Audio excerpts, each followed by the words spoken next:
I'm gonna fix it, but I'm probably gonna do it for you. Okay, I'm gonna just do Good it. grief. No, I'm gonna do it. What is wrong? All right, family, what's going on? What's going on? How good it feels to be. Just listen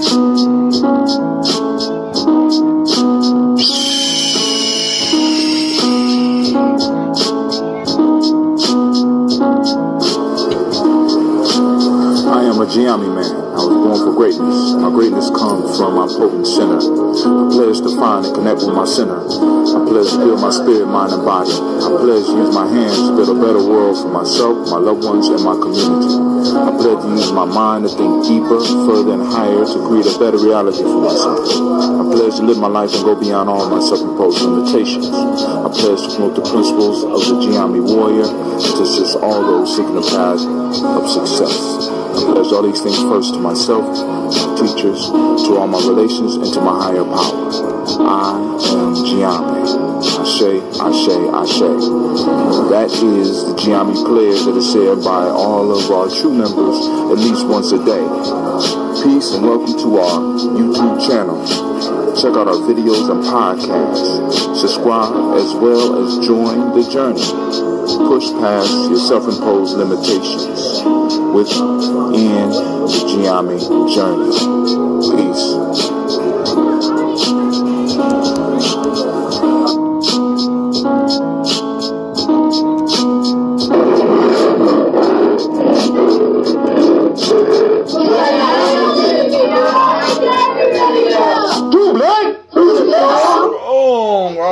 How good it feels to be amongst the congregation of the mighty. This is Gye-Nyame Journey Media, family. This is Tribal Quotes on this great Ujamaa night. The day is green. Y'all see I got on my tie going with the day. I don't have on the t-shirt, but I got on the tie. Hell, I think I found a pair of socks with some green on them. I didn't put them on, though, but I just found these. And also, family, you know, this is Tribal Quotes, and this is a Heart of a Symbol production. Where we strive to blow up your old paradigms. Oh, man, coming off a very, very long day, you know, and, looking at the news, and I'm seeing gangster shit all up in the news. Saudi Arabia, you don't agree with them, and you're Saudi Arabian, they snatching your ass up and you disappearing. China, whole populations, whole cities of people are just disappearing. You know, with 1 billion motherfuckers, it's easy to get rid of a couple of million, right? And then Russia, when they don't agree with your politics, they'll send some poison over to you and try to eliminate you. You know what I'm saying? Let you know there's no escape. But, of course, with black folks, you could escape. You know what I'm saying? Yeah, hey, you could jump sides, you could jump fence and get rewarded for it, right? And, but hey, we're here to change all that at the journey. You know what I'm saying? We need to let people know that this is a real sport. This is a real team sport. You can't betray the team and just roll away all happy, you know what I'm saying, getting fat off some money and thinking that you're going to escape forever. We got to bring some realness to what we do. Some very, very realness to what we do. You know what I'm saying? It is a responsibility to belong to the congregation of the mighty. This call is being everybody can't do it. So we got to be clear on that, right? And we got to, we got to tighten up the ranks. You understand what I'm saying? We got to be willing to get out here and do this work. Like I said, since the voting thing came up, and I was, like I said this morning, I just repeated, I was saying, because my brother Quasi ended, he said voting is for suckers. And like I said, I was there at one point in time, so I don't knock where he at. You know what I'm saying? And I don't think it's, for me, I don't think it's the vote that makes you a sucker. I think it's how you vote that makes you a sucker. You know what I'm saying? And I'm just challenging all those thinkers out there. You know what I'm saying? We as a group as a community in Gye-Nyame, in Tawi, in all these organizations that we have in Columbus, we need to come up with a voting committee, a voting think tank, so that before every election, prior to the elections, we could go over the issues, we could look at the politicians, we could send them questions that are directly related to us, and base our vote on a response, and base our votes like for when an issue is coming through. How will this issue affect our community? You know what I'm saying? Looking at it, having people to discuss it, and throw out a ticket so that when you go into the booth, all you got to do is reach into your back pocket like I'm doing right now and pull out a slip of paper, and on that paper, you got, okay, such and such is running for stuff. Okay, we got him, we got him, we got him, we got him. Isn't that how the Republicans do it? Isn't that how the Democrats do it? They give you tickets. And I'm just saying, family, if we're going to do it and make our votes count, we have to have a voting block. You know what I'm saying? We got to get up out this individual shit and start moving towards a collective. A collective, because it's going to be a collective of us to get us up out of this. You know what I'm saying? Up out of it. But some of y'all might be comfortable. We got somebody on the line. Who's on the line? This is Shaka. What's up, brother Shaka? You got some news before we go on and get started? Keep it short, because you know, because we get into those conversations, because we got more people calling in. So, yeah. Well, I mean, just to piggyback off, or just to put my 2 cents in on the voting piece, man. Listen, when you look at organic society, there is a natural point where we have to make collective decisions, and that is where voting is really instrumental, especially on a grassroots society, and as we're coming into an era of healing. Because honestly, I feel like if we all went back into their acculturation, and I remember this used to be required reading, and now I understand why. Because you ever read Lord of the Flies? Nope. If you didn't read the book, then watch the movie, because it makes a lot of sense that I bring that up right now. And and that's basically where America is that we are reliving the story again of Lord of the Flies, which ultimately was a story of some young cadets out of a military school that their plane crash landed on an island, and among the survivors of these youngsters, they had to decide, number one, how to survive, and when it came to a point of a power, a fight over power, how they handled it is exactly how we're handling this whole system right now. So, when I think that when we see it from that level, we understand the necessity in democracy, if that's what we are. But at the same time, we see the flaw in it on a very organic and a micro level. So, that's my 2 cents. Well, maybe one of the mistakes we make is that we actually don't live in a democracy. I mean, I don't think it's mentioned anywhere in the Constitution. I thought it said we was a republic, but I could be wrong. I read shit wrong before, which is a little bit different. A representative republic. You understand what I'm saying? So, but you know what I'm saying? We put people to represent us and represent our interests, and we have to be, and the importance of that is that when you do that, you put yourself in a position where you can hold people responsible. Did you say man down? No, she just being her. What's up, Lady J? Yelling on the goddamn phone. Oh, she put it on. She put it on silence now. I apologize. Damn. I apologize.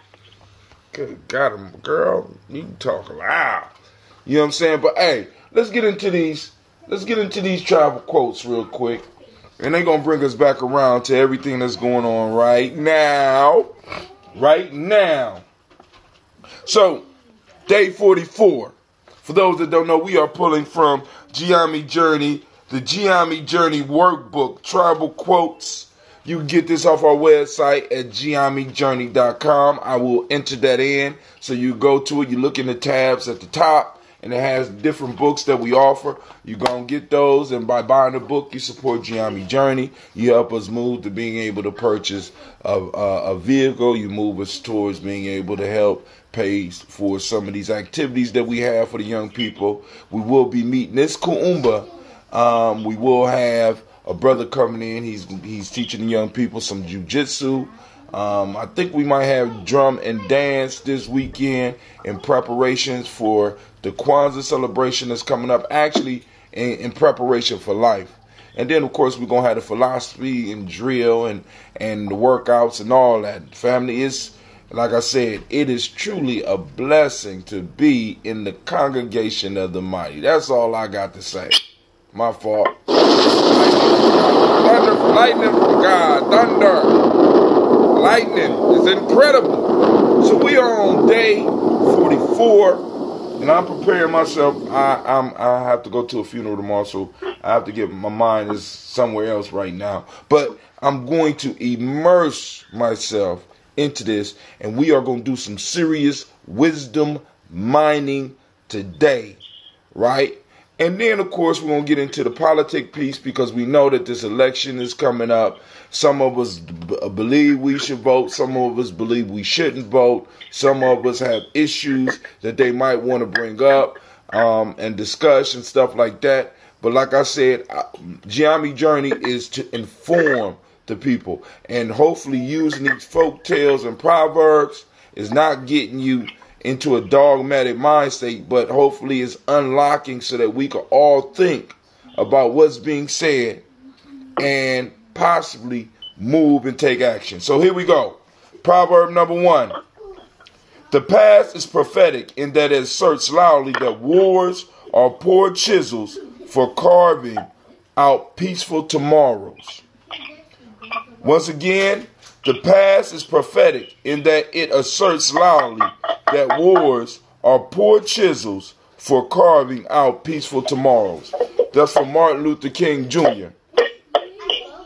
Say that one more time, man. You was going in and out on mic. All right. Excuse me, ladies. The past is prophetic in that it asserts loudly that wars are poor chisels for carving out peaceful tomorrows. Okay. That's Martin Luther King Jr. Number 2. A man will fight harder for his interests than for his rights. Again, a man will fight harder for his interests than for his rights. Napoleon Bonaparte. The last one. The youth walks faster than the elderly, but the elderly know the road. Neolithic. That's from the Neolithic people.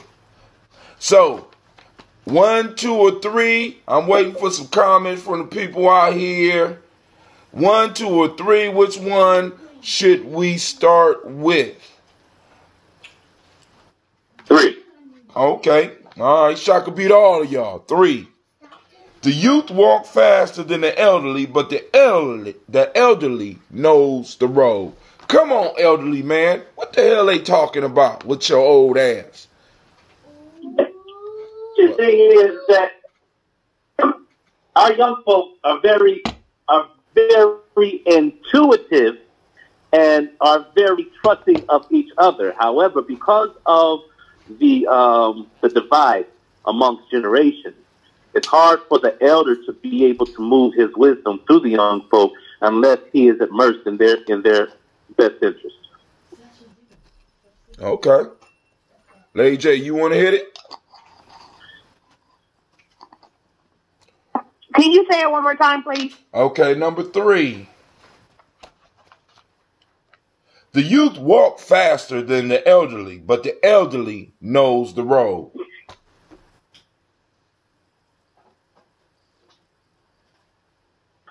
I think about like these changes in technology. and how our youth have everything at the tips of their fingers. Everything. However, they've not been taught to think. They've not been taught how to think. A lot of times, technology teaches them the contrary. I'm sorry? I said technology teaches them the contrary. Yeah. So they're not being taught how to think. They're just basically being that they're so impressionable, they're being taught what to think. And so the elders feel through their, though the youth may look at us like we're slower. I remember Melvin would tell me when he was little that he thought he was smarter than me. And then when I would try to prove that he wasn't, he would always say, well, what does a safety do on football? And then I would say, I don't know.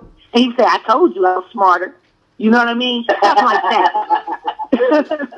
It was always something that he was well versed in and I had no clue about. That's how he always proved his point. But many times I have to get with young people about the technology and different things, even on my phone. I've handed my phone to kids, and they've been able to do things on my phone that I didn't even know my phone could do. You know what I'm saying? But when it comes to thinking, these kids can't figure out what to do if they have to get on the bus. You know what I'm saying? They don't know. They couldn't. I was going to say, let's address the detriment in that. It's because it's not because what it is that they are being programmed to think in a different process through technology. We're processing information different. And so the elder seems more contemplative, and to a young folk that can be misleading because the elder's knowledge isn't relevant. A lot of times that's what they're thinking, that it's not relevant. They think that what we've experienced doesn't equate to what they're experiencing, so they think that we lack their experience to even comment on their trial. You know what I'm saying? Right. How could you know? But when I see people wearing feelers, that's all the evidence I know that I've been through everything that you're going through. Wow. Miss Keisha Harris, shouts out to Keisha. She said the roles have been reconstructed though. Now is an elder? He must be on East Livingston. Is the elder's knowledge of the role useless now? Because what Keisha is saying, the roles have been reconstructed. So no. See, that's the whole point. Check this out, Hatem. No matter how many times the roles have been reconstructed, an elder, well, not all elders, but an elder can look in the sky and see where they at. You understand? So the young folk, if they ain't learned that, it's levels to it. It's levels is all I'm saying. It's levels to wisdom. Do you agree or disagree? Oh, I agree. I mean, I'm just throwing the question out there because she made a good point. The roles have been reconstructed, but they was reconstructed there was a difference between me and my grandparents. The way they saw the world, but some of the stuff that they had told me, I'm seeing for real right now. You know what I'm saying? And it's like, wow. You know what I'm saying? Keisha says she disagrees. So Keisha, get the typing and let me know what you disagree with. She's saying that maybe elders' wisdom. Am I right? Elders' wisdom may not be useful now. You know what I'm saying? So, but go ahead. I mean, she throws out a disagree. But go ahead. I think she's on the same page I'm on. You think she on the same thing you on? Yeah, tell me again what she said. She said the roles have been reconstructed though, in a response to that proverb, which could be a valid point. And then I guess what was said, she said she disagreed. You know what I'm saying? Because, and maybe she disagreed with the fact, I don't know. You need to get the typing, girl, so I can understand what you're trying to say. Or call in at 614-556-4535. Don't be shy. You still be able to hear the show.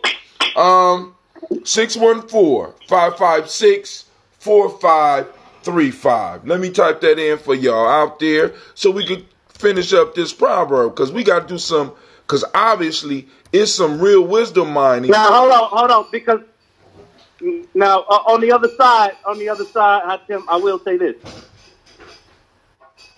It is a certain type of elder that I feel like what she's saying is very viable, because there are certain elders who have lived under a rock over the past 2 decades. Now, is that really an when elder they come up or from older? under that rock? Is that an elder or older? So thank you. That's what I was going to say. Is everyone an elder? Everyone is not an elder. We know that. I mean, just Justin Gye-Nyame and Simba and all of the stuff that we do, just because you old, don't make you an elder. You know what I'm saying? Because now part of the piece that we have to always consider, because like for a lot of people who believe to get spiritually advanced, you have to separate yourself from society. But in how we deal with the world, or the way I deal with the world, let me speak for me. I understand that enlightenment has to come in the world where you're dealing with, because other than that, it will be useless. You know what I'm saying? Yeah. It's easy to go up to a mountain and isolate yourself from everybody, or like you said, crawl up under a rock and just stay in your crib.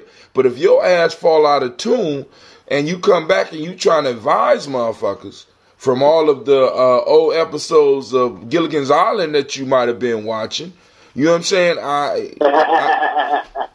I gotta and there's a difference between an elder and an old hags. That's what she's saying. So she said, I disagree in what Shaka said. So we have to, first off, we have to deconstruct this. We gotta get our tools out and we gotta break this down.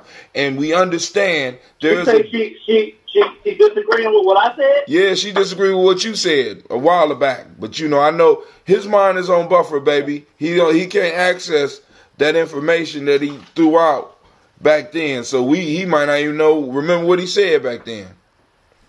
Or do you, Shaka? I do. I mean, we talking about, listen. We talk about young people. Young people are very reactionary. Young people, out of the state of youthfulness, will react before they think. An elder will think before they act, out of survivalhood. Because if you are in new conditions all the time and you don't know the mind state of a young person that you might be in conflict with, you don't know if they're going to try to smack you. I've seen elders getting smacked on World Star. I've seen elders getting beat up on World Star. Okay, old people, right? I've seen a woman come out to ask some young men to be quiet, and they beat her up and threw her in the bushes. Wow. All right, so I get it. And I'm talking about that was if I'm not mistaken, this elder was a former teacher of one of the dudes that was beating her up. He was the what? She was the what? A former English teacher.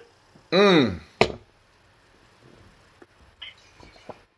so, there is no level of respect amongst in some parts of our city. This is going down. I mean, how many times have you seen the YouTube videos of I've seen a little petite Ethiopian woman trying to teach a class where they throwing desks and M&Ms at her like she a joke. You know what I mean? And man, scary situation, Joe. You don't know how to react because you in that situation there is no cultural appropriateness. Connection. There's no cultural connection, and they don't react in a culturally appropriate way because, in a sense, we have allowed the generations to be disconnected, the generational gap, And a lot of us, we retreat away from the world or away from everything. So when we speak to our youth, as Keisha's saying right now, I'm saying I believe in Sankofa. However, elders can't sit here and act like times haven't changed. Codes haven't changed. Rules haven't changed. Me at 37 now wouldn't have no clue of the code now. So the young people move under a different code. Now, the whole piece that this makes me think of, we had a warrior training today. And I did an exercise with the young people where I put a T on the board and I put R's, others. And I said, okay, cool. Up under R's and others, I want you to list all the things in the culture that a culture do. And they was coming up with some good stuff. You know what I'm saying? And I said, so all of this for each side, our culture, others' cultures, they was coming up with things like it teach you respect, teach you how to produce, teach you how to solve problems. These are all the things that a culture is supposed to do. And then I said, so what would happen to one group if we erased all those things and went back down this list? And like, for example, in how to produce, would the people who culture was erased, if they were brought into this other culture, would they be taught to produce for themselves or to produce for others? You know what I'm saying? So they was, they start putting it together in their mind. And Keisha is talking about the codes, and the question I'm asking is, who are developing these codes that our young people are following? And are these codes truly culturally appropriate? When I say culturally appropriate, I mean our young people should have enough contact with elders so that they know how to deal with them and how to take correction or advice from them. Now, because one of the things I'm going to say is, I agree that there's a lot of things that changed out here in the world. A lot of things, right? But the basics are still the same because all these things are built up on basics. And when they talk about knowing the road, for example, I could drive from here to California. I don't know none of the roads. Don't know none of the roads, right? But I know how to read a map. I know how to read a map. You know what I'm saying? Maybe some of them see, because I have skills from my experiences that might not be needed now, but just in case, I know how to pull out the map and do that. You know what I'm saying? I know how. But see, that's the thing. Nothing has changed. Nothing has changed about the structure of a map, except that that some of them are automated now. But if you don't understand how to read the key at the bottom, you don't know what a railroad looks like. You don't know what I mean. You don't know what the red line means. You know what I mean? You don't know if that's an equator or if that's a real road. You know what I mean? So the thing is that there is a fundamental piece that causes the disconnect, and the disconnect is because when it comes to the system in the protocol, to be able to understand, just certain fundamentals in life, the young folks are skipping over that, and in their mind and in their world, it's okay because it doesn't seem to be applicable in their world. But understand, even going back to a lyric that Common had referred to made me think a whole bunch about how he said something about, how he couldn't believe how many young folks ain't even seen past downtown. Right? Right. And so if that's your world, that's your world. But when you expand outside of your world, it's certain things that you're going to have to go back and get. You're going to have to figure out how to read a map, whether it's automated or not. Because you can look just as silly looking at a Google Earth picture of where to go. You know what I mean? Yo, it's just certain things that's necessary. Miss Keisha, look at you. The kids may not know. Teaching maps is a part of the curriculum. That is a skill that our kids, and it's ironic that I'm saying that because my kids have quit. My kids have assessments on maps like Monday. You know what I mean? Wow. So, knowing the skill has to be taught. So that if they ever did get to the point where they had to use a map, they would have to know what tools are on the map to help them understand the map, if that makes sense. And I believe that understanding math, and though they may be, it's not like, I remember when I was little, we had a map in our glove compartment, and it may not be anything like that, but when we think about, we're going to talk about voting here soon, when we think about politics, understanding maps, being able to read maps, because they're going to use a lot of maps, as far as politics, uses a lot of maps to show your districts, things of that sort. You gotta have some basic understanding. You know what I'm saying? If you don't have the basic skills, like I said, and somebody could put anything in front of you and tell you something. You know what I'm saying? That's why my motto is I teach children how to think, not what to think. You know what I'm saying? Build them up with skills, but definitely teaching maths is a part of the curriculum. No. But all that to say that I agree. When I look at, I'm thinking about a situation happened at my school where I was in the hallway and I heard this girl cursing. You know, I had to explain to my friend that when I go into classrooms to cover because the teacher is out, I always have to give the kids a spiel about what I will accept and what I won't accept. And though the kids at my school, the students have very filthy, nasty mouths, one thing that happens is that they don't use that language around me because I make sure that they understand that that's the expectation. All that to say, this girl is in the hallway being just as obnoxious as she can be, loud, cursing, using vulgar language. So I pull her to the side, and when I looked the little girl in her face, I knew her. I was her cheerleading coach several years ago when she was probably, 7, 8 years old. So I'm speaking to her now that I know you and you know me, right? I was your coach. We had an intimate relationship at some point in your life, meaning that we was close. We seen each other every day. We stayed, you stayed the night with me, all kinds of things. So I'm thinking this would get her to calm down, right? Next thing I know, she's talking to me and clapping her hands at the same time, right? So our children don't understand the basics. The basics. They don't understand reciprocity. I'm not disrespecting you. I'm not yelling, cursing at you. I'm not clapping my hands while I'm speaking. Yes, you do. I'm coming. Huh? Yes, you do. Well, go ahead. They counting syllables. In the event that I need to reciprocate, but the thing that our kids are missing out on, I say it all the time, are the basics. Treat people how you want to be treated. Respect your elders and your olders. But I'm trying to get to the point, and you want to take me all on the background. I'm trying to do a shortcut. I'm trying to get to the point. So I got to get mad and slap my hands and let you know how many syllables are in motherfucker. You know what I'm saying? Because you ain't listening. I'm sorry, go ahead.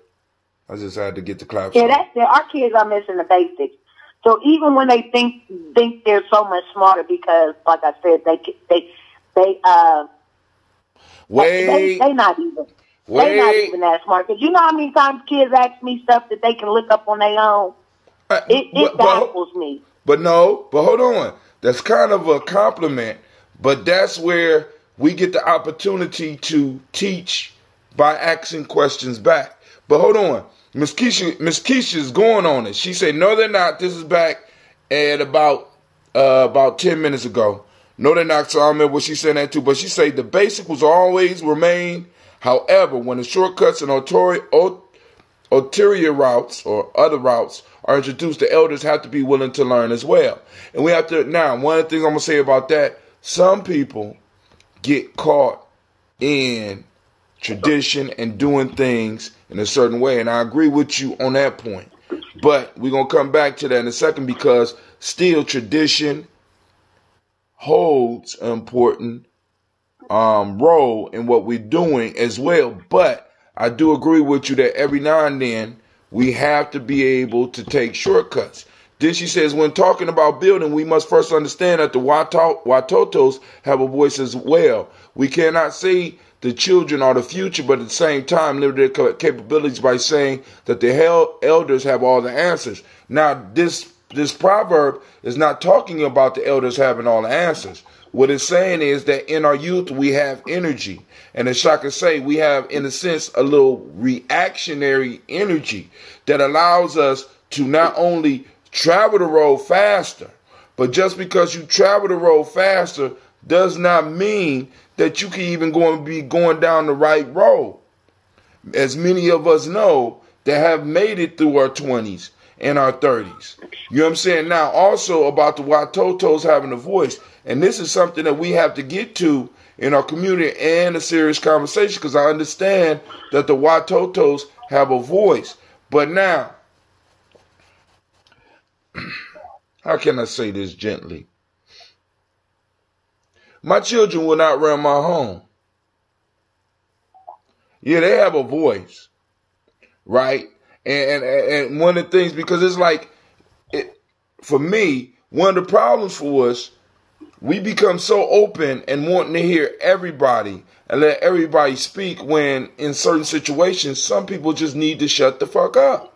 And I know, I know this is hard on the ears, but sometimes people need to shut the fuck up, and they ain't always the youth. Sometimes the elders, like you said, need to sit out and listen to the children. But then the elders that are wise enough to give them that ear have to be able to let them know, all right, cool, these are the things we face. So now, where is your shortcut taking us? Because oftentimes what happens is, I can tell you why we should take this road because I have traveled the road before. You could say, well, we should take this shortcut. Why? Because it just makes sense. Why it makes sense. And then people start getting frustrated because you ask the questions. Now, you got a shortcut. You got a quicker way to get there. Can you explain it? You know what I'm saying? Can you give reason? Can you go back to some of the basics of how you present shit? You know what I'm saying? You know I cuss on this show and stuff. This is for grown folks. But the point that I'm trying to make is I hear the piece about the young people having to be heard. But now you also know, all of us also know that, matter of fact, many of us may have teenagers in our life that know a lot about nothing and feel that they should be heard about everything. They can regurgitate so much to you and apply nothing. Not only but some of them can't even regurgitate information or even create information to give to you, but feel that they should be heard and listened to.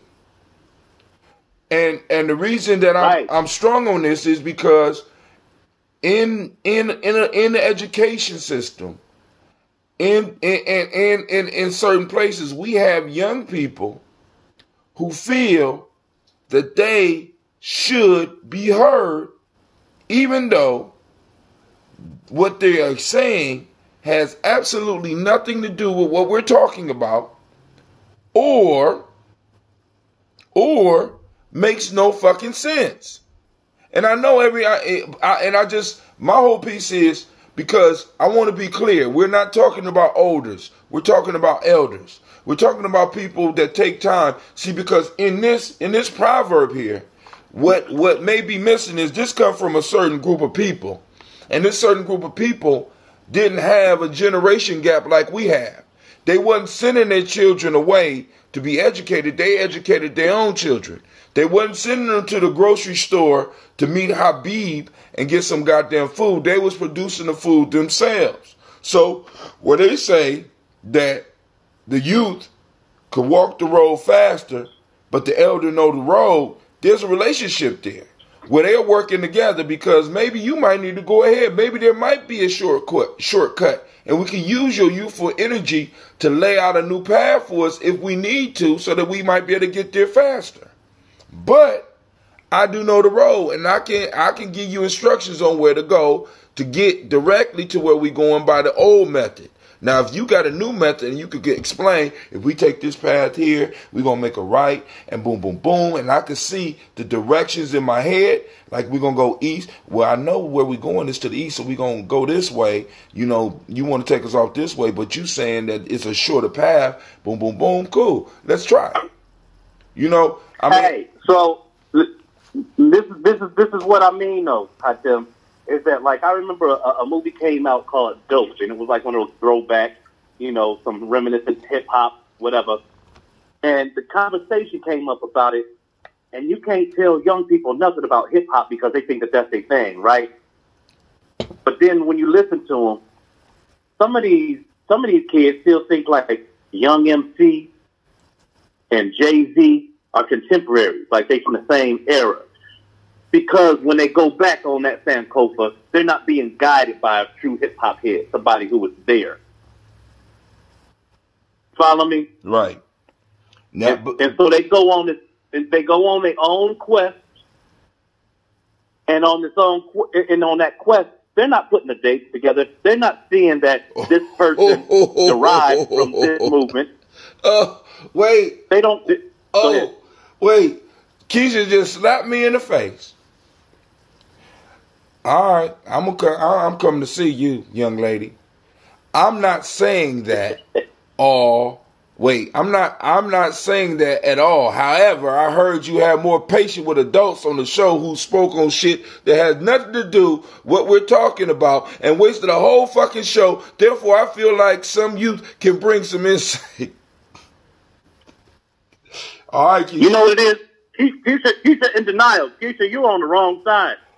You ain't 19 no more, motherfucker. You on this side. You about to be one of those elders. You're old ass. So, you old now. You better grip. You better hang on. You know what I'm saying? Tell Keyshawn to call in. You about to be Marla Gibbs up in this motherfucker, for real. You see, like 227. And this is another issue. A lot of times, a lot of the youth don't have time for the elders. Because they running down the goddamn road, Keisha. They down the road. But I hear you tell Keyshawn to call in. Maybe give me some insight. I would love to hear from some young people. But unfortunately, you know what I'm saying? Talking about stuff like this is not appealing to some of them yet. And I could dig that. I'm not mad. But I have patience. You know I have patience for children. I try to listen all the time. But then also, sometimes I have to cut some of that shit off. Wait a minute. Because I cut people off here. She said you don't have no... She said you have no patience. Is that what she said? No, she's correcting me. She corrected. Yeah, she's correcting me because, you know, she says she listens to the show and people be on here talking about shit that ain't got shit to do with what we talking about. And I waste the whole goddamn show. But hey, it is what it is, Keisha. But you can call in, baby. I'll give you some time. Call in. You know what I'm saying? But hey, you know, For example, those who've been walking the roads of elders, but took what has been instilled in them and able to produce more and run in circles around them so we all can build from one another. And I'm not saying that they don't have nothing that they can't build, but the ones that are contributing. See, because this is what we got to understand, Keish, and how they say, royalty knows royalty. See, because now the young people and the young people that come in my circle, you know what I'm saying, that are able to do the stuff and talk and shit and run shit, because they are able to produce. See, because one of the things that goes out the window, especially with the order that we set up in our family, is it don't matter how old you are. What really matters is your rank and what you have been contributing to the collective. So if you're a young person and you out here getting it and you out here doing it and you out here dedicating time to this nation building thing and you helping us progress, then of course you're going to be heard. But often what happens, we get one stops when motherfuckers stop and believe that they need to be listened to right now. See, that's part of the issue. I know this road. I've been down this road. Blah, blah, blah. But they ain't never really did it. They just talking shit. Then, I'm about to type it in for you, girl. 614-556-4535. And you better have Keyshawn on there, too. Matt can call in, too. I do want to say that I meet a lot of young people that I learn from. And it's because they have different experiences. And I tell my students every day, I'm a teacher because I like to learn and teach. And so, especially teaching students from all around the world, they travel and see more places. I just got on my first plane this year. You know what I'm saying? They've seen more, experienced more, been in the midst of more. And I learned so much from them. I learned a lot from my kids too. Yeah, so and so it's not to say that. So I think that they do have a lot that they can lend us as well. But like I said, I think that they're missing the basics. Well, I feel like they miss the basics. But there are young people who are not missing the basics and are doing the work, and do, as Keisha say, deserve to be heard and recognized. But that work will have them rise to the top, because the cream always rise to the top. You know what I'm saying? There's circles. Shit. Since I was 25, there's been circles I've been able to walk in and talk shit with elders, right? But get out and because the reason I was allowed to talk was because when I came with the work that I was doing and a reputation for being able to get shit done. I didn't just come in talking. That's the same thing with some adults. And Keisha, I do agree with you. Oh, it didn't come through? 614-556-4535. I don't know why it's not coming on. I'm still working with a new system. I don't even know how many people are online. So I would love it if you out there, throw up a thumb, throw up an emoji, throw up something so that I know that you out there, family. You know what I'm saying? Because right now, it's just saying that it's just Keisha on there. But the number, once again, for those out there that want to get on the conversation, 614-556-4535. Join the congregation of the mighty. Is that my daughter? Yes, it's your daughter. Hi, y'all. And now, don't be nice now, nigga. Hello. Don't you be nice now. Come on. Tell the old man what's on your mind. Don't be nice at all, because I don't agree with y'all. Just call us. Just call us your mind in, Joe. Just call us old fuckers and hang up the phone. You old fuckers, and just hang up the phone. That's all you want to say. That's what I'm saying. Like, I'm old as hell now, and I'm still learning from a 3-year-old. Wait, hold on. Yes, you are. You old as hell. You old as hell. I just want you to say it again. Say it one more time. I'm old as hell now. Thank you. So at the end of the day, it ain't like I'm straddling the fence or none of that. So what I'm saying is that these elders, we can't just sit here and just act like that we can say that we know everything and we going through and it's not the same thing as, well, I've been here before, so this is just how it is. It's just not like that no more, because I'm telling you that we could not survive in the days of age of our kids right now. It's just not happening. It's just not the same code. It's not the whole everything. Like, we did shit savagely. Like, ain't nothing happening right now that what happened in the 90s. But we had a reason. These niggas is doing that shit for nothing. So, no, we cannot just sit here and say it's the same game. Well, hold on, Keisha. I challenge you on that.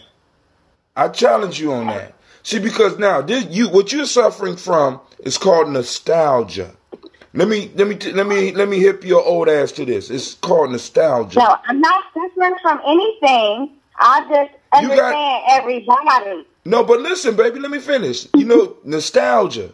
This is where an old fucker like yourself looks back on the past and brings wisdom. You bring wisdom from now. Back then, you know, niggas was killing each other over bullshit just like they doing right now. It's the same shit. It's just motherfuckers got blue and purple hair. They wearing skinny jeans now, and might have a Facebook page. But still They might got pink socks too. They might not have on pink socks too, and like having sex with other people in their own sexual group. But it's the same shit. Okay, that's just in the same breath, like, you know, even if you have, like, okay, say that we don't even have nobody on that side of the cloth. Like, we have somebody that, you know, they did the same things that we did. It's still in the culture. They still did the rites of passage. They still had a whole different upbringing. They still, like, say they one of your kids. You know what I mean? Yeah. But at the end of the day, it's still not the same, because then you can go that far and then you can still be a productive life and you can still have the same elder that you feel like, okay, you grew for this person and you want on the pedestal, but you still got these elders that still on the same bull nigger and shit, crabs in the barrel shit. They don't want you to do better. We ain't but denying they don't that. want you to do better. Hey, hold on. Let me finish my statement, because I'll let you finish yours. You finish after that. So what I'm saying is, like, you can get all the tools from the elders, but it's some shit that at the end of the day, once the elders feel intimidated, they gonna leave out some shit or they ain't gonna help you. They don't want you to do better than them. Like, I had my whole experience, my rights and passion teacher, you supposed to be helpful, but then they still... Y'all done pissed her off. How y'all gonna... I don't believe that you two old fuckers on here did my daughter. With her. I don't believe. I agree with her. No, you didn't, because you pushed her off the line. I do. You pushed her off the line. No, I agree with her. Call back in, Keisha. Listen. I ain't even looking for agreement. What just happened? Did she hang up? No, something happened. I don't know. She hung out. You know, she was shaking her head when she was talking. Here she go. Finish Did you hang up on me? No, nigga, you hung up on us. No, I did not. I thought you ain't like what I said, so you hung up on me. Like, ooh, no, don't do me. Oh, God. No. But I'm saying, like, all the elders don't want to pass down jewels, and they only want to get you some to a certain level, because once you start, you know, like everybody else, they see something in you and they don't want to help you. So at the end of the day, like, everything, like, that hasn't changed. So is that an elder or is that an older? So if that's to me, that's the old... To me, that's the old hag, but at the end of the day, like, humans are humans. So at the end of the day, it's some shit that you would expect that a hag to do that you wouldn't expect the elder to do, but it'll surprise you that they will. So you can't even put that in the same boat. It's just humans and people. Like, you know what I mean? But at one point, and once anybody feel a competition, like, or anything, that's just how it goes. So, yeah, maybe that might be the meaning of the proverb, because some shit and the way human behavior and all of that, the elders, you know what I mean, as the tree holders say, that shit ain't gonna change. Now, hold on. Let me say this to you, though. Now, one way that you can actually tell a real elder is that a lot of times a real elder may throw obstacles in your way so that you could get out and do your own shit. See, now, one of the things that I had to learn a long time ago was, I mean, because I don't know, you were still young. I mean, you were still about 16. But do you know how many times in the sense I had to leave or was kicked out of the village that we all know? You understand what I'm saying? I mean, my whole career has been being in and out, because I felt that I reached a certain level. I felt that elders was roadblocking. You know what I'm saying? And I never let that stop me, because I understand where you are. See, because this is what I'm talking. Right. You are where you are. I understand what you're saying. So with that point, how do you get to cooperative economics and all of that, if that's what the hell is going on, and we all see it? Because if me and you have seen it, like, I mean, it's going for the next person ain't stopping this city. Like, so shit, how do you ever do that? That's the whole point. If, you know what I mean, out of everything that we be talking about, as long as you got that's going on, the fuck, how do you supposed to evolve as a people? Like, because, you know what I mean, in one breath we say we can't go for self at the end of the day, but if we got shit like that going on, how the hell you don't have no choice but to deal within your own dynasty if the fuck that's what's going on? Like, I don't get it. Let me speak on that. Now, I just got off the phone today with the President General of the UNIA, who right now, his only business as an organizational leader is dealing with these court cases of people who he's delegated power to in different chapters who have overstepped their bounds and who have given a bad name to Marcus Garvey's legacy, the UNIA. And what I mean by that is the Philadelphia branch has basically seized a building that wasn't theirs to seize, threw the people out of the building, which is grand theft amongst some other things that this brother, the President General, has nothing to do with. But when it comes down to the liability, he's accountable. So now he's got to sue the people who overstep their boundaries, the young folk who are moving in a way of his own political interest and not the organization's interest. So when you talk about elders not wanting to pass down gems, there is a protocol to receive them so that he knows that you will respect them, and so that at the end of the day, you're not put into a situation that this President General has put himself into, is that he trusted on the integrity of this individual's character not to step out of character, not to take those... I think something that is key that we should always remember is that every revolution worldwide happened at the hands of young people. So I feel like it's imperative that we do hand down the jewels. Nobody denied you jewels. They denied you money. That we do groom our youth, because I've never read of any revolution that has ever occurred that did not come on the backs of young people. And so for I agree. I'm just emphasizing that there's a protocol to pass it down. If you already doing it, I mean, it's either halfway in or halfway out. You can't stand on the fence. I mean, like, I don't get that part with older people. Now check this out. Like, no, once you feel like, once you see that a young person at a certain level, they all the way choose to do with that or instill it the right way or move the right way with it, then, you know what I mean, as an elder, you come in and say, I gave them all that I can, and they fucked up by not doing what the fuck I gave them with it. But for you to just withhold information, earned it or not, then you got your bees in there. Now, nigga, I gave you what you needed to have. Now, whether or not you adapted it and you put it in your brain and you did what you were supposed to do to graduate and to cross over, that's on you. But if we didn't cross. That's what I'm saying, like that was on us. What? But that's just a contradictory statement to say that. You can't do that now. No, that's why rituals was in place. Whatever you decide to do with that information, that was on us, but you gave it to us. No, but still, on the same, I don't reveal everything. I have to say, I'm just. You don't, but that's why there were certain ranks. Now, you didn't get, that's what I'm saying, like, once you see what a person is, that I didn't say, like, you can't give, that's just like giving, I don't even know how the karate shit started, whatever the weakest belt is, you can't give them all black belt capabilities then, they don't know what to do with it. Right, but every now and then, once they start graduating and you seeing a certain level in them, you give them the juice they need at their level in that certain ranks. Like, no, that's not fair. You can't say that. Well, hold on. Y'all contradicting what y'all did to us. Like, I'm a representative of what I learned. Like, it's shit that I got that I wasn't even ready for. But then when I was, now I'm like, oh, Dad, I know what you meant. So you can't say that you didn't give shit to me that was certain things, because you had gave me shit at 12 and I didn't apply it and I didn't realize what it was till I was 20. That was my fault. Hey, I got a question for you. Let me say something real quick.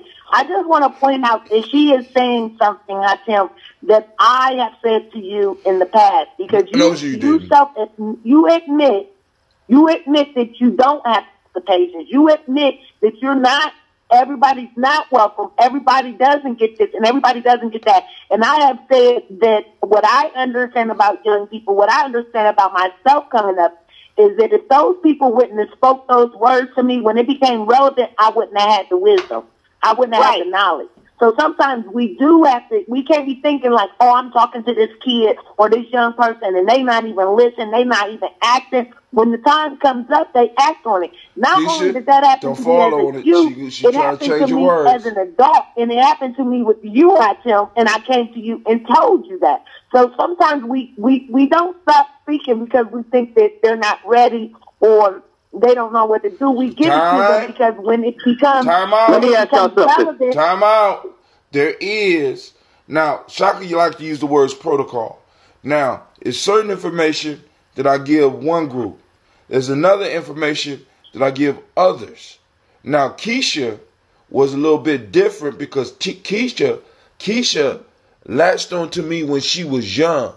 So she says that she didn't apply it till she was 20, but Keisha was able to hold on to the information and showed enough interest in the conversations so that we could go deeper. I don't go super deep with a group of people that are not interested. And it's certain information that I will not reveal to certain people that are outside of Gye-Nyame. Period. Now, that's tribal. You see, I'm not into that universal just give everybody that's like throwing pearls to swine. No. I'm not on that shit. Right. And I don't think none of us should be on that shit. Because now with Keisha, even I could bring Keisha. Keisha could be away from Gye-Nyame. I could bring Keisha in. Or better yet, Keisha come back. You know what I'm saying? And I could be like, Keisha, I need you to do A, B, C, and D. And she'll be able to do A, B, C, and D. Just like it was expected to be done. Because she was trained at 12. Right? Now, somebody else that come in that look at Keisha be like, me and Keisha the same age. I should be getting the same information. No, wait. You got to get to a point where I trust you. See, because one of the things we believe is that, just because I'm black. Let me tell y'all about that shit. That's the most dangerous shit. Just because I'm black and I'm one of your kids. Now, I don't know if you one of my kids, because some of these kids I be swearing is ages. I be looking out when I'm talking at school, I be like, I bet that motherfucker worked for the CIA. Got a mustache in the 7th grade. This motherfucker worked for the CIA. Let me ask y'all something. Now, and this is about Kanye West. Kanye West. I see your comment. To my knowledge, Kanye is a college dropout, correct?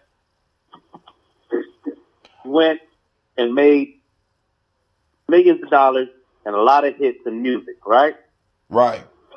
Because of that, does he deserve an honorary doctorate degree from the University of Chicago? Well, the University of Chicago don't belong to me. But that nigga wouldn't get any goddamn type of degree from Gye-Nyame until that motherfucker was doing whatever regimen he needed to get balanced. Because I'm seeing some bullshit. I'm giving Kanye an award because one thing Kanye does, he gets motherfuckers thinking, and for that he does. He is an award is one thing, and a degree is another. What power does it hold? It's a piece of paper. What power does it hold? What can he do with his honorary? Hold on. Shit, in debt like the rest of us got the degree. They're acknowledging him. Why not? Hold on. Why not? He repped his set. Hey, the University of Chicago can give him whatever they want. I just told you, far as me, as my vote in Gye-Nyame, if he was to come and I wouldn't give him shit, because I honestly believe that he has some personal issues that he has to really deal with. But let me read this. Wait, hold on. We gonna finish, but I just need to address some of the people that's coming, please. Sister Cynthia right in. Okay. I overstand venting, but at this point we need to just keep building and not let anyone discourage us when we believe in what we do. And she also says, I'm having trouble with the Gye-Nyame live feed. Just checking, fam. So, Sister Cynthia, I'm going to type in the Spreaker feed, because I know you like to see the expressions and shit. But I'm going to type in everybody that's out there. Go to Spreaker. Spreaker, when you really want to hear, because I'm streaming on about five to six different things, and I'm trying to get all of y'all to Spreaker any goddamn way. This will help the journey. But, all right, now somebody was talking. I interrupted, and I apologize, but go ahead. I just need to get Sister Cynthia. So I just wanted to say in close that type of behavior is what our young people is following. I can step outside of the protocol. I wish they would follow his behavior. Who? I wish they would follow his behavior. Because I'm sorry, I'll wait for you to finish. I do too, because at the end at least he's taught to speak his mind and not they taught the behavior of Young Thug and the rest of them. At least he's still, whether we agree or not, at least he's speaking on relevant issues and current topics and not being gay and tight pants and all of that. Because all the foolishness that we have now, you got to be taught to be gay to be successful. So, at least at the end of the day, we're taught that no matter what, you can say whatever the fuck is, that's what you believe in. And that's what he's teaching them. That's what he's teaching them. No matter what we are doing, he's teaching them to have a fucking voice. You don't have to conform. Everybody wants that man to conform and say what they. And I said it a long time ago. Wait, you said Kanye is teaching them that they don't have to conform. All right, hold on. Conform. All right, They don't have to conform. Hurry up. To the influence that's in the industry now, yes, he is teaching them that. Kanye West? Agree. Yes, he is. He's teaching them to have a voice and be able to speak out. Stop. Wait, hold on. Where's the fuckery alarm? Fuckery alarm. Fuckery alarm. George Bush don't like black people. Fuckery alarm. It's fuckery in the building. Fuckery in the building. I'm gonna let you finish. But it's fuckery. Take shelter. Go to the nearest shelter. Shit is being slung. Fuckery alarm. Right. I feel you, Jay. I'm with you. I'm glad you on this call with me. And I want you to know that you and I have a lot in common. They never hang up on me, so we would never hang up on you. You doing just what you're supposed to do. No, you just saying that shit because she agreeing with you the right thing. on this bullshit. I'm gonna have to go decontaminate my daughter. So I'll be over there after the funeral so that I can go and have a couple of drinks with you and get your ass straight. This is bullshit. But it is. It's better. I'd rather them learn how to say what they want to rather than wear skinny jeans and poke a boy in their booty. Listen. I understand that. I understand that. But what Kanye West is modeling is bipolar issues. Now, I appreciate being able to speak your mind, but what I'm concerned about is that this is a serious mental illness, and whether we talk about Kanye West or we uplift Kanye West, we're uplifting somebody who is showing issues of mental illness and a severe case of narcissism. All this shit can be traced. Can we make a list? Of who? Can we make a list? Old Kanye, or you talk about new Kanye? Because we're not about to discredit Kanye. The only one we can talk about is the new Kanye, because that's the one y'all talking about right now. See, this proverb. Let me read this proverb for those that's just joining us.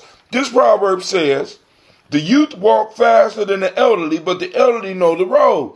This motherfucker is off in the bush. He's not even on the road. He's not running ahead. This motherfucker's lost in the woods, and he's screaming, and everybody's saying, between the youth and the elderly on the same road, going nowhere real fast. Who? So that's where we at. Who? The youth and the elderly, we going real fast on the same road, no fucking where. Who? So now what? So where's Kanye going? Where Kanye going? He's going nowhere too, but I know where he's going.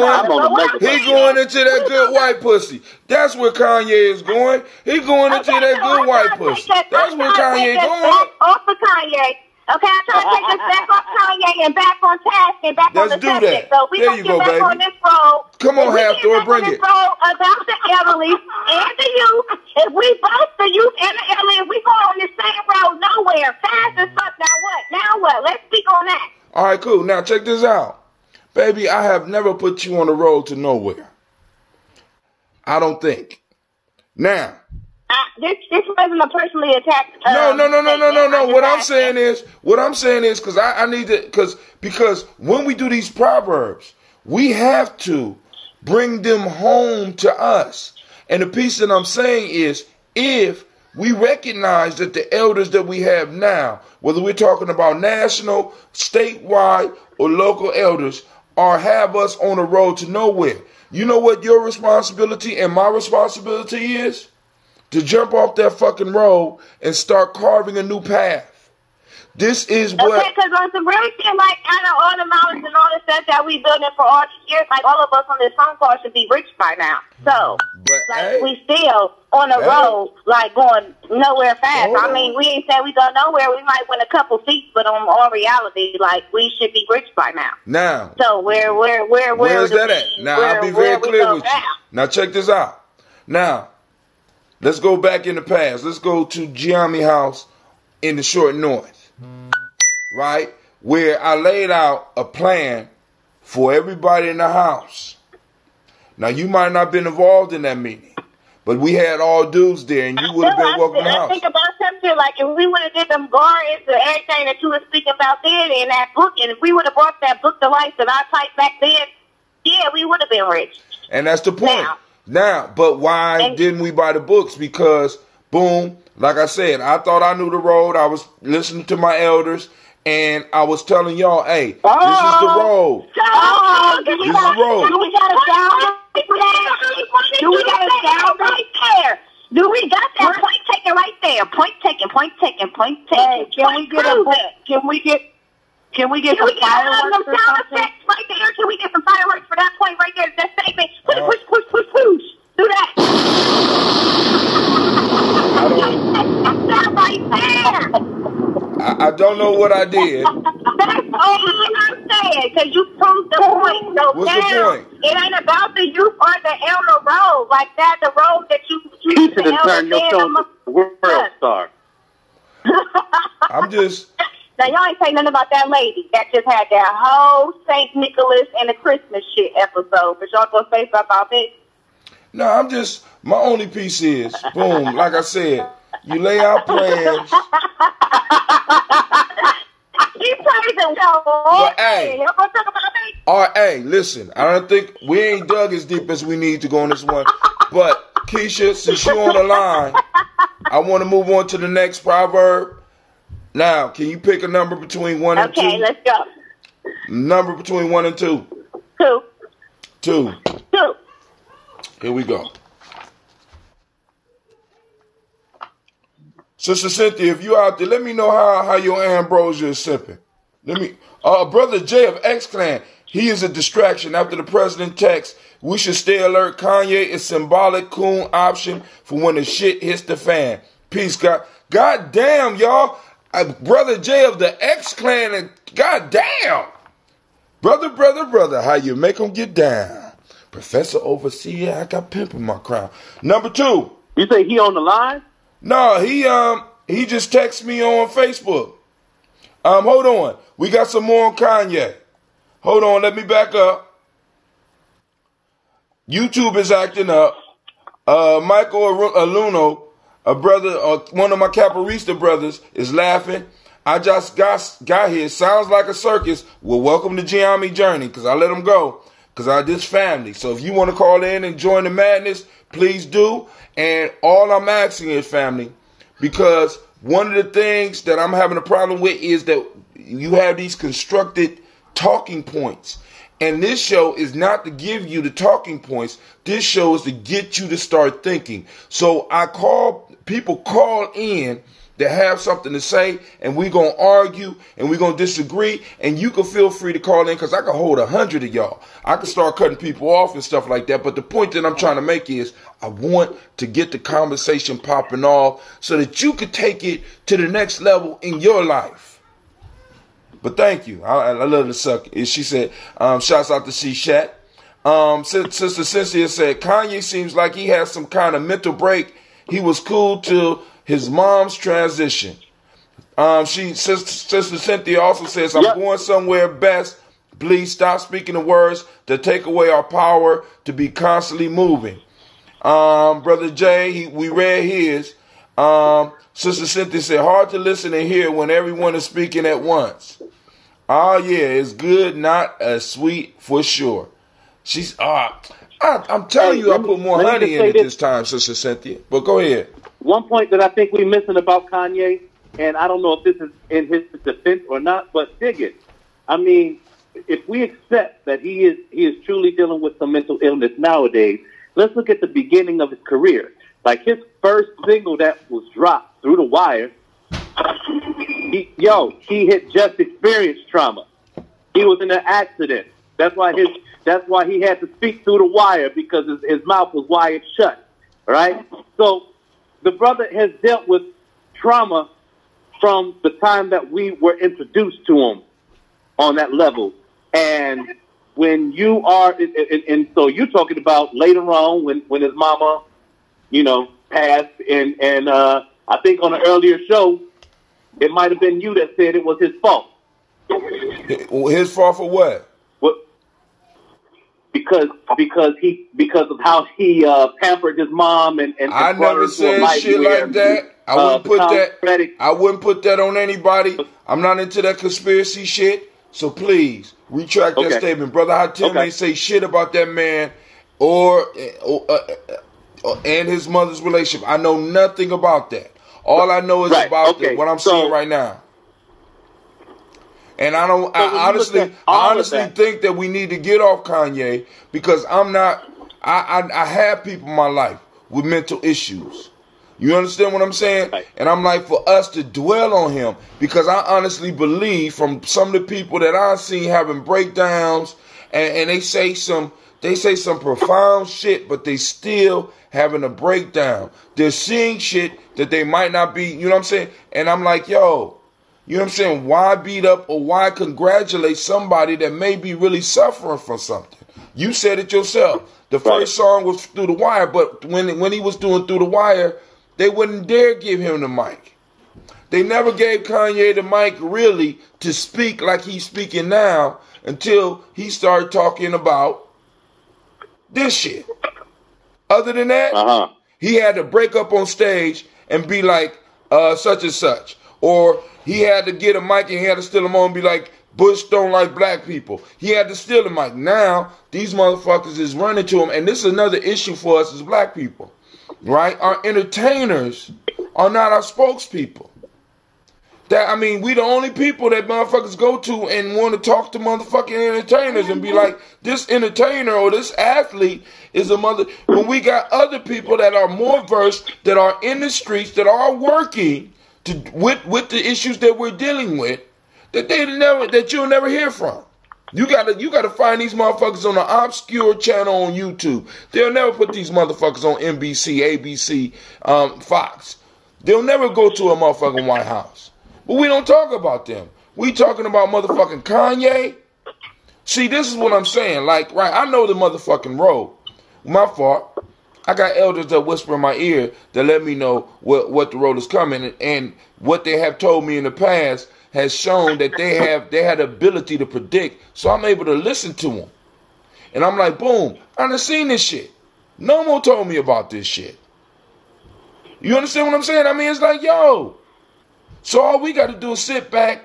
And I ain't going to say sit back, but we got to find real elders. And I was going to go to this point. A real elder always put the people first. When we get into this capitalistic elder or this capitalistic older, they're always putting their interests in front. I have dealt with individuals who have put their life on the line and have basically died penniless because of this shit. So I could trust their word. I could see them struggling just like me, and I could trust their word. Shout out to Baba Kelsey. Huh? I said shout out to Baba Kelsey. Right. Shout out to Noma.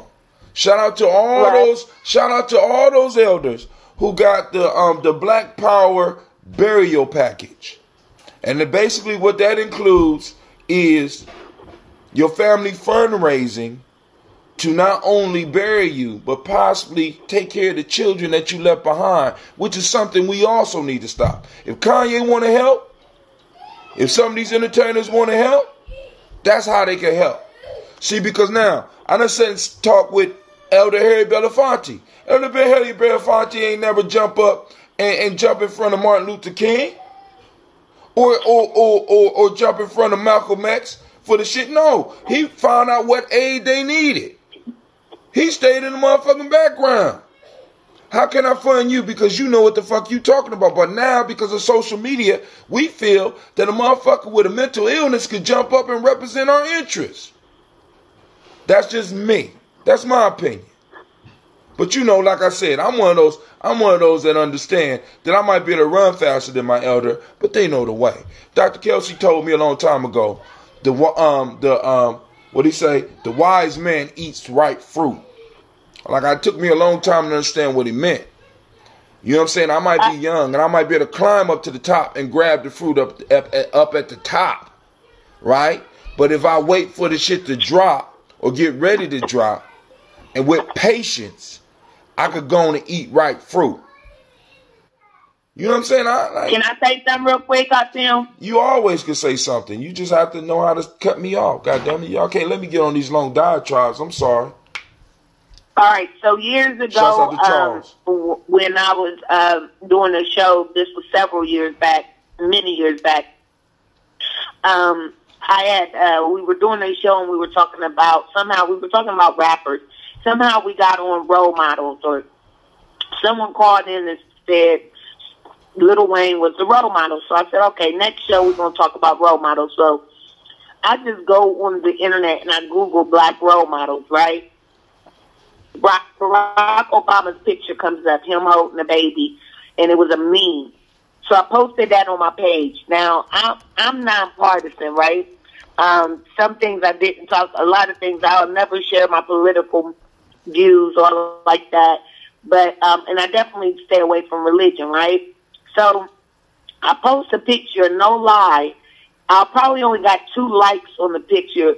I got tons of comments. I got several people who argued with me. And I even lost some followers because I said that Barack Obama was a role model. And so what the people were stuck on was that to them, he had did nothing for black people. He had not passed any litigation that were legislature that was in favor of us. And so that's what they were stuck on. But meanwhile, I didn't expect anything from Barack Obama because I understood he was a politician first. I understand those same dollars that got him in office, he owed them people favors, right?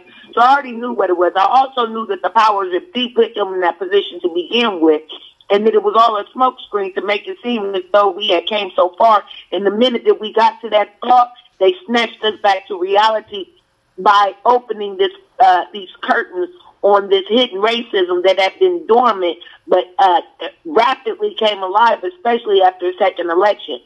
All this to say, we got a problem with reading between the lines. We got a problem with reading between the lines. And so we not talking about that person we were talking about before, but we'll stay stuck on his mental illness and the craziness that he says, and we won't pick up the jewels. And that's foul. Same way with Barack Obama. Listen. We have more people who would go against Barack Obama and shame him and dog him. And the same way these fools rally behind the current president is the same way we should have stuck to ours. It provided a sense of pride. Now, and if we could have kept our eyes on the prize, wait. We could have kept our eyes on the prize. Define the prize. So, because I want to get to this, define the prize that people should have kept their eyes on. I didn't comment on that and then on top of this, I keep telling you, stop arguing with everybody that make a comment on your shit. That is not, you put up your opinion. This was years ago. But what I'm saying is, you still, if you did that shit. So the prize is zealousness. The prize is zealousness. Having hope where there is no hope. You said what? And the prize is having hope where there is no hope. That's having the prize? Hope where there is no hope. It provided a sense. What I feel like our people are missing, our youth especially, is that sense of pride. that sense of pride. I'll never forget I believe that year was the first year after Barack Obama's election. Wrap it up. That I can honestly say that, or feel that I too was American. Like I said, it all came crashing down. If you go into that poem, I will cut you off. You better not go into that poem. I already know where you're going. Slow it down. Slow it down. All right? I'm just saying. Now, go on, but don't go into that poem, because you do that shit. Go ahead. I love that poem. Don't you? But that's my whole point. Okay. We have to be able to look at some things and understand that there's another. We got to be able to see the positive in the positive, and stop focusing on the negative. We always want to exaggerate or extenuate the negative and eliminate the positive. But baby, eliminate the positive. Go ahead. Hurry up. Let me chime in on that. Because, and that's one of the positives about us going all deep in on Kanye, is because there is no anti-venom without the venom. And so if we don't understand how the venom works, we can never come to a cure. And if we don't widen our scope to see that America is sick, Kanye might be that he might be the catalyst to the antidote. I'm just saying. Now, oftentimes, and I just want us to be clear, oftentimes when we say people are coming with negative, I just want people to understand that it is our responsibility as those that say that we are warriors or nation builders to be able to give a proper analysis. When I'm at war, I can't expect a motherfucker to bring me good news all the time. I have to get a clear picture so that I could plot my battle lines. And sometimes we have some people who might tip over on the other end. I do that sometimes too, because in my life I have learned that sometimes it's better to be prepared for a catastrophe than to be prepared for a celebration. So if the celebration come, you understand what I'm saying? If the celebration come and I prepare for a calamity, I'm able to really enjoy it because I prepare for the calamity. So the point that I'm making is, I think that hope is a beautiful thing, but I think it's often overused. You know what I'm saying? For people who have overcome the odds that we have. We don't need nobody. And not throwing any shade on Obama, even though he didn't do nothing directly for black folks. You know what I'm saying? You say what? He ain't do nothing directly for us. I mean, that's the bottom line. He was the president of the United States, so he was just supposed to do stuff for. Well, he did stuff. He did stuff for gays. He did stuff just for Hispanics. He did some things just for white business. God damn it. Now, we got a president right now that's doing shit just for his crew. You know what I'm saying? We helped put this nigga in office, if you want to call him that. And he did nothing directly for us. I disagree. And then no. And if I disagree. Give me one. Don't disagree. Give me one. Tell you something. Give me no. Tell me facts. Tell me facts. Don't tell me nothing. Give it. Well, hurry up. Get to it. Get to it. Go ahead. You ready? Go ahead. That investigation that he did into the school to prison pipeline that has created a legislature in Ohio which will say that no student from K to 3 can be suspended, and next year no student in middle school or high school, if I'm not mistaken, going all the way up to high school, no more suspensions. Why? Because the data has shown that we continue to be kicked out of school. That our children are not getting a fair chance in our schools. So that whole investigation that he saw, that my brother's keeper, all of that shit that he my did, brother's keeper, time out. Stop. My brother's keeper.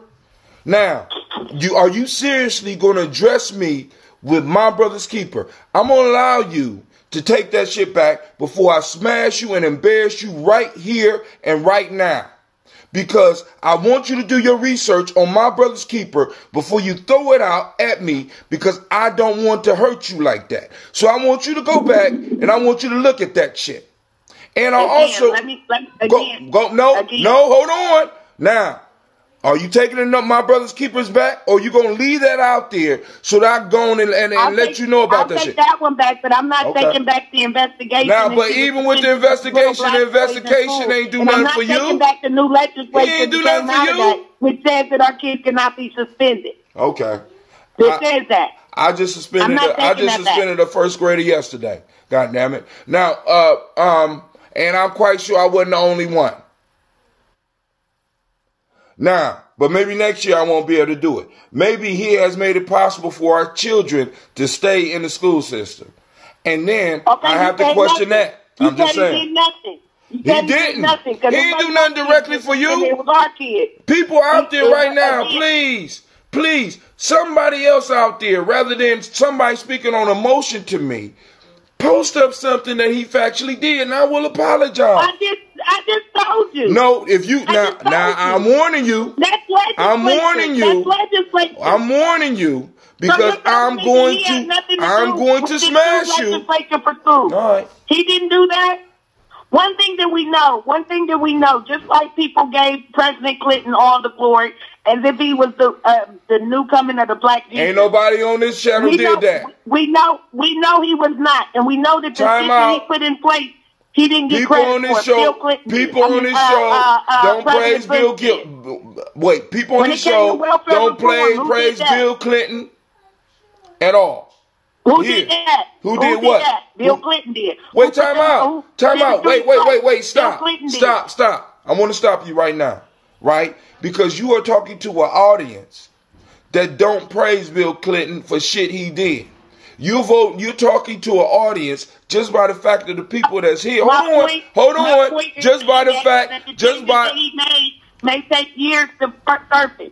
The change that he has made may take years to surface. So you can't say what changes. You cannot say that. Give me one that directly affects black life, black people's life. Everything he did was for people of color. I said specifically black people, and you can't show me shit. And I just said it. No. I just said what Oh, you sure? So you want to talk about my brother's keeper?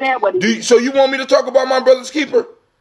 Because I'll talk about my brother's keeper. About this new legislature. What new legislature? You can't suspend your black students because they scared of them. All right, black parents out there with black children right now, how many of your children have been suspended? From kindergarten to third grade. If you out there and you hear me up under the sound of my voice, it won't go into effect, we could revisit this because I got this shit recorded. My oldest son went through it for years. My oldest son. Listen, I'm about to, because this is the issue. This is the issue. He was the biggest kid in the class. For me, this is the issue. Right? Baby, listen. I'll give you a whole show to talk about what Obama did. I swear to God. Just come. I don't do Wait, Obama, time out. Come at me with data.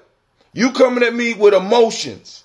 And shit that he did for everybody. All I ask, and this is what kills me. Time out.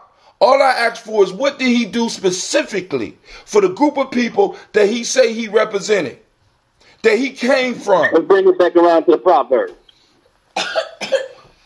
When Keyshawn said, shit, I've been suspended. Wait, let me go back and read some of these comments. Miss Cynthia said, yeah, it's good. Not as sweet as for sure. That was from the last. She talking about that batch of the ambrosia. Charles Stevenson says, good points. Keisha says she'll be back. Keyshawn said he didn't benefit us at all. Keyshawn said, the Columbus City school system don't teach us anything anyway. Even the white people in political office, even though he didn't do nothing. Shit, I have been suspended. So obviously, Keyshawn, you need to have your ass in bed getting ready for school tomorrow, sir. I'm just saying. I hope you watching this. You told him to get on the call. Hold on. This might not be my grandson, but it could be my grandson. He was obedient. I feel you, grandson. Now, let's go to the second proverb, and we're going to shut down the show because we've been going for 2 hours, and Lady J done yelled at me, and now she done got me about to go through my papers and get all my statistics on what he did for black folks as a group. We still don't know what he did. And usually when you don't know what they did absolutely I'm saying because nothing. it takes years for those things to come up. Those things don't come up in your time out. Time out. Gay folks knew what it. Wait. People with the gay agenda, when they went to him, they was able to see his actions. When the banks needed something done, he was able to do immediate action. When Hispanics needed something done, he was able to do it, and he was able to let them know that he did it. And even though it might take a few years for it to take effect, they knew. As black people, he never even addressed us as black people. He addressed us as people of color, which shows us okay, cool. The only time he addressed us, now if you want to get into this, the only time he addressed us as black people when he was trying to check black men about us taking our responsibility. Even though the numbers say that we are more involved when we're separated from the mother with our children than any other group. You know what I'm saying? Even though black people need to take more economic responsibility, even though if you look at the numbers, we save at a higher rate than every other people. You know what I'm saying? Now, we have specific needs and specific issues that he never addressed, and there's nothing wrong with that because he probably don't know about those. Because he never lived a black life. But then again, you probably get mad at me for saying that. I'm just saying. Proverb number 2. A man will fight harder for his interests than for his rights. That's from Napoleon, and we're going to close on that one. Somebody want to take that one? Say it again. Yeah, I do. Oh, this Keyshawn. Oh, no, this ain't my grandson. He graduated in 2015. Nah, that's too old for my grandson. But thank you, Keyshawn, for checking in. You know what I'm saying? But go ahead. I mean, my brother's keeper. I want to roast you on that one, but I love you. I'm not going to allow you to go out like that. Can you repeat the proverb again? A man will fight harder for his interests than for his rights. Okay. Go ahead, Lady J. I think that what this proverb reminds me of is that a lot of times we will serve our own interests instead of those of the collective. A lot of times we will look at our situations as if they are the norm instead of the opposite, discrediting reality. And so, yeah, that's pretty much all I wanted to say. You want to hit it, Shaka? You want me to go? You better not let me go. Yeah, no, I mean, listen, man, I'm a visionary, and the things that I bring into this world, I believe I bring in the most selfless manner possible. But at the same time, there's a level of self-perseverance and self-preservation that has to be, I mean, naturally. And if you know my life, I had to learn how to become selfish. You understand? And so with that, does that mean that I would fight for my interest more than my right before I fight for my right? I think that me fighting for my right is what has established me in the public interest to establish a commonality for people to feel where I'm going and what it is that I'm building. So now, rights, a lot of times rights for me, rights are out there. They're amorphous. You know, the things that have to be. I mean, and we could do it now. Are you saying RIGHT or are you saying RITE? RIGHT. He will say it again. RIGHT, rights, like Bill of Rights, rights. A person will fight harder for a part. Let me read it again. A man will fight harder for his interests than for his rights. He will fight. He will fight to protect his investments quicker than he will fight to protect his rights. You know what I'm saying? Now, what I'm gonna say, one of the things that I know about human beings, let me keep it personal about myself. I'm a very emotional person. I know, brother, I tell me you're a man, you're not supposed to be all that. I'm a very emotional person, and a lot of brothers that I know are emotional. They just won't admit it. And interest moves emotions. And I think really with the conscious movement and rights kind of to me represent facts, things that you are that apply to everybody. Interests are something that apply to you. And could even apply to your group. You know what I'm saying? Interests, things that you really are invested in. So if you want people to fight, you have to plug them in to that emotion. You have to plug them into that thing that's deeper than just this amorphous thing outside of us called rights. You got to get them to fight for their interests. So if we want people to become conscious, we got to start talking to, in a sense, that part of them that seeks interest. One of the things I always said about reparations, I said one of the things that I noticed after I read the 48 Laws of Power, and the 48 Law of Power, one of the laws said, never remind a person of a debt. Let them know how them paying you will benefit them. With reparations, we often approach it as something that's a right. You know what I'm saying? And we never show people how reparations will help them, those that's paying them.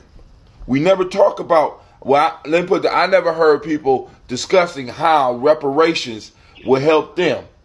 You know what I'm saying? You have to always expose how something will help people and what it's about so that you can get that emotional connection. And I don't think in a lot of ways we're not doing that, whether we're talking about history, whether we're talking about the situation that black people are in. We'll pull out the statistics, we'll pull out the numbers, and I do that, and I do that shit sometime too. But I'm trying to reach people on a whole nother level. I'm trying to reach you where it interests you. You know what I'm saying? You know, like for example, when we talking about people fighting, you know, you never knew Malcolm X, but you knew your grandmama. And you might have even had some stories come to you from your grandmama about what she faced and how it made her feel. You know what I'm saying? As a black people, we have some very powerful stories, and stories move a motherfucker towards interest. Stories, you connect with them, and it connects your interest. You know what I'm saying? It's like the interest. It connects to you, and it's easier for you to fight for that rather than fighting for these amorphous philosophical concepts. Right? All men are created equal is a philosophical concept because it has never really been put in motion anywhere. Right? But your interest, somebody talking about encroaching on your house or encroaching on your neighborhood or encroaching on your people, strikes at a interest chord.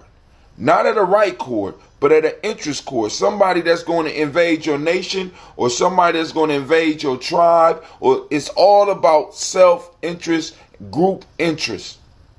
You know what I'm saying? And we have to start learning how to move that if we want to take what we're doing to the next level. Like Lady J, Barack Obama, excuse me, Lady J, for using it, but Barack Obama struck an interest in her. Not a fact, but an interest. So when somebody like me say he ain't do shit for us, she coming to his defense. And I'm not saying whether that's right or wrong. And I needed to be understood that I am nonpartisan. So I don't feel one or two ways about Obama in reality because he's a politician. But what I did say is that we will dwell on the fact of what you're saying and forget that our elders and our olders thought that they would die before they would see a black president, and they had an opportunity to see that. But did they really see a black president, Lady J? it provided a sense Lady of pride, Lady J, a sense of hope. And for that, I am most appreciative. Did they really see a black president? He did nothing more than I would expect from any politician because I understand politics. Now, do you really understand politics? Do you understand? I sure do. I mean, okay, cool. So now, you understand politics. Please, give us the ticket on how we should vote here in Columbus for the issues that's coming out. You understand politics. Or are you still learning like the rest of us? I mean, do you really understand politics? Do you understand why he saved the banks? That's politics. And didn't save the homeowners. That's politics. Do you really understand politics? Now, go ahead. So you did ask, you put a call out for someone to compile exactly who we should be voting for when we go to the polls, correct? Right. I'm calling for a and group. So we do know that depending on where we live, other than our governor, the issues are going to be different, correct? Issue 1 is statewide.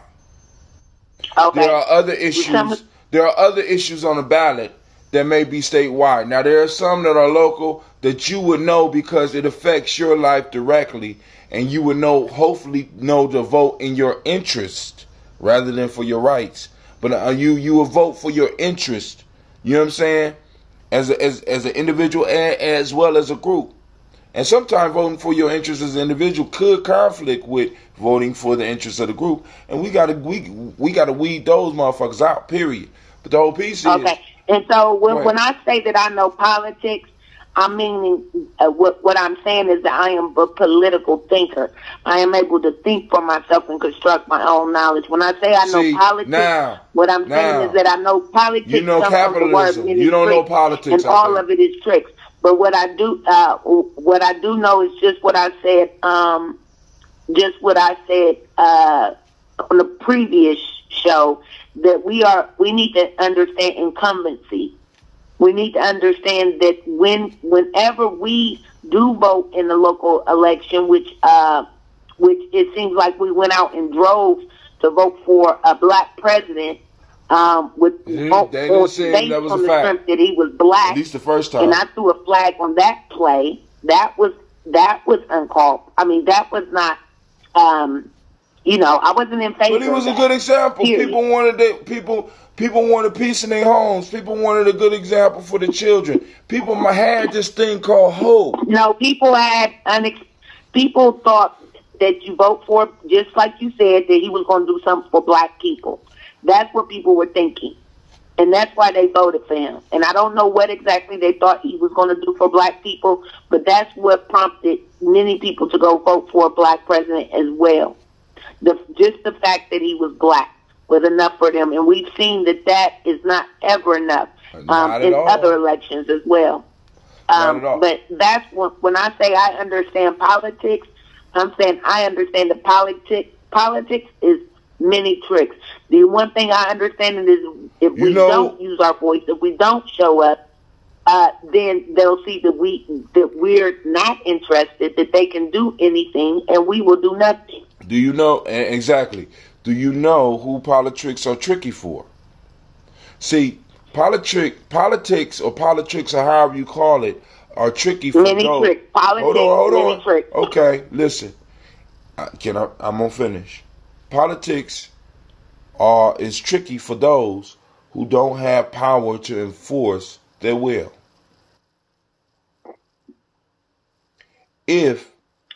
Politics are tricky for those who are impressionable. No, who are not political thinkers. Do not ask questions. Do not share information. You're not listening to me. It's only tricky for those that don't have the power to enforce their will. Now, if I make an agreement, for example, it may come a day where somebody from our tribe will be able to make an agreement with a politician. And if that politician does not carry through with what he says he's going to do, there will be consequences. When you can reward your friends and destroy your enemies, you ain't got to worry about the tricks of politics. I'm just saying. Right now, we voting on hope. We believe hope is a power. But also another power that I think that we might not be exploring is the fear of losing your job or your life. That's very powerful too. You know what I'm saying? The possibility of reciprocity not coming at you when you die, but coming at you in your life, is a very sobering force. You know what I'm saying? And when we get to that point, we won't have, it'll be politics for us. It won't be politics. You know what I'm saying? Because motherfuckers only run politics or mini tricks on motherfuckers they can get away with it from. Period. When there's no place you can hide, you ain't tricking that motherfucker. You know what I'm saying? They ain't tricking the Bush family. I'm just saying. You know what I'm saying? They ain't tricking the Rockefellers. You know what I'm saying? They're not tricking certain organizations like all these spy organizations that's out here with this big money. They're not tricking Blackwater. God damn it. You know what I'm saying? They're not doing that. They're tricking those that are powerless. They're taking advantage of us because we all vote as individuals. One man, one vote. We operate on that shit. It's one group, million votes. Or in Columbus, one group, 10,000 votes. Appeal to our group. We got you. Don't keep your promise. We got you.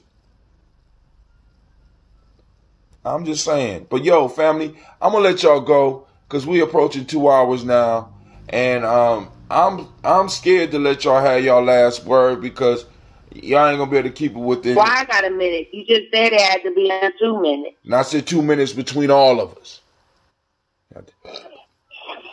Why you so oppositional with me? You know what I'm saying?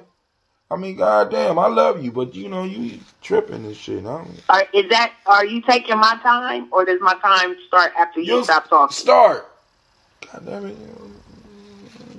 My message remains the same, people. Reminder that we are in the midst of the Great Awakening. Today and every day, do something in support of the movement. Read, educate yourself, donate to a cause, volunteer your time and services at schools, rec centers. Use sports programs, use your social media networks to enlighten and inform. Those are our platforms. We must control our image. It makes no sense for us to allow others to control our image and perpetuate a stereotype of who we are. Sign petitions, march, plan peaceful protests, go out and vote.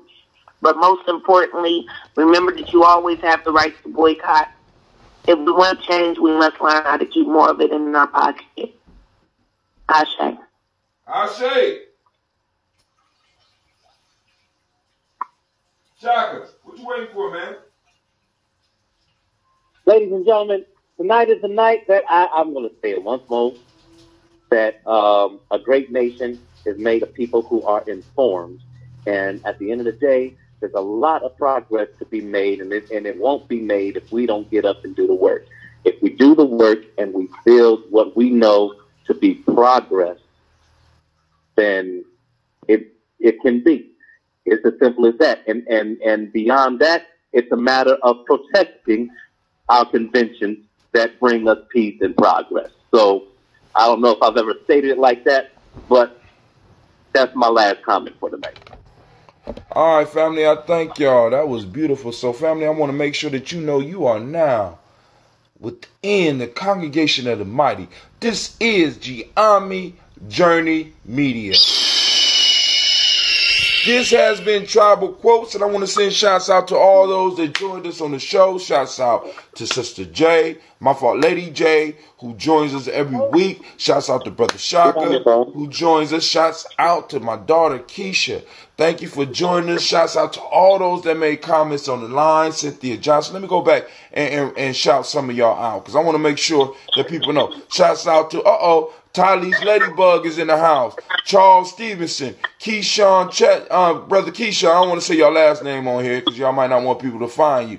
We got Cynthia Johnson, Brother J of the X Clan, and Michael, Michael Smith, alumna, right? Shouts out to him, and he one of my Caparista brothers. So, family, I want to thank all of y'all for tuning in and joining us. Whether you joined us live or whether you joined us later, family, know that we have to build. You don't have to agree with me. You don't even have to like how my show go down. But family, if you don't do nothing and you don't hear nothing else, make sure that you know that you are responsible for nation building. We got to do it. Because if we don't lay the foundation, our children will have nothing to build on. All right, this is Brother Hatim. I am out. And once again, this is a Heart of Simba production. All right, Simba, you better pull it together, man. When we strive to blow up your old paradigms.